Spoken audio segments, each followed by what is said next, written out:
এই যে ভোগ করলে কি হয়, ভোগের পরে কি হয়, ভোগের পরে কি হয়, ভোগের অন্তকে কি বলে? ভোগান্তি। ভোগান্তি মানে কি? কষ্ট। যে কোনো জিনিস ভোগ করা মানে কি? তারপরে কি অপেক্ষা করছে? কষ্ট। তাহলে কি ভোগ করা মানে কি? কষ্ট পাওয়া।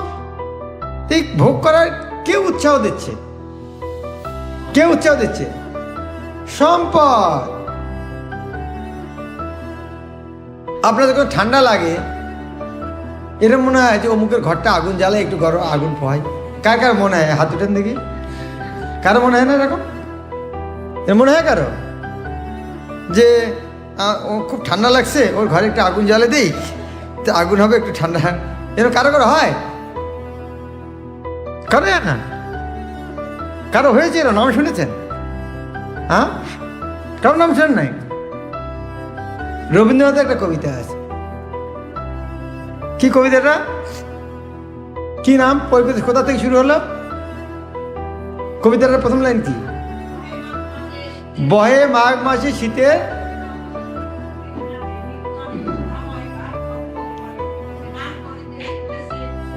কাশীর মহিষী করুণা, স্নান সমাপন করে কুলি উঠে নারী, মহিষী কইল হু শীতে মরি, জেলে দে আগুন হলো সহচরী, শীত নিবারিব অনলে।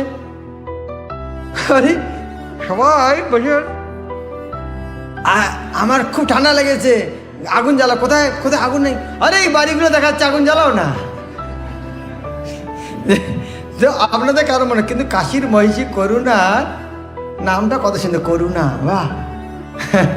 সে গুরুমাজ একটা গল্প করতেন, কোন দেশের এক রানী ছিলেন, হ্যাঁ আমি ভুলে গেছি। তো লোকজন আন্দোলন করতে আসছে, আন্দোলন করতে সবাই অ্যাটাক করতে রাজপ্রাসাদ। তো রানী রাজাকে বলছে, ওরা কেন কি চায়? বলে রুটি চায়। বলে রুটি নেই? বলে নাই। তো কে খাওয়াও? তো রানীর ভাবনায় নেই, বলছে ওর রুটি চায়। বলে রুটি নিতে কেক দাও আমাদেরকে। মানে ওদের রানীর কোনো ভাবনায় নেই, ওরা এত গরিব, রুটি পর্যন্ত খেতে পারে না, এর কোনো চিন্তাই নেই ওর কোন স্তরে আছে।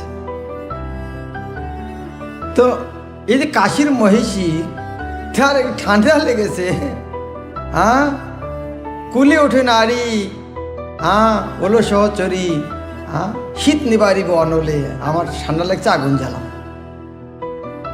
এখন তার এই ভাবনাটা কোনো আসলো, যেহেতু তিনি রানী। যদি রানী না হতো এই মনোভাবটা আসতো? এই ভোগ বাসনাটা কেন আসলো? কে দিয়েছে? সম্পদ। তা কারা কারা সম্পদ চান? Very good. কেন সম্পদ থাকলে কি হবে? কাশীর মহিষী করুণা বেনে যাবো আমরা, অন্যের ঘর জ্বালাবো।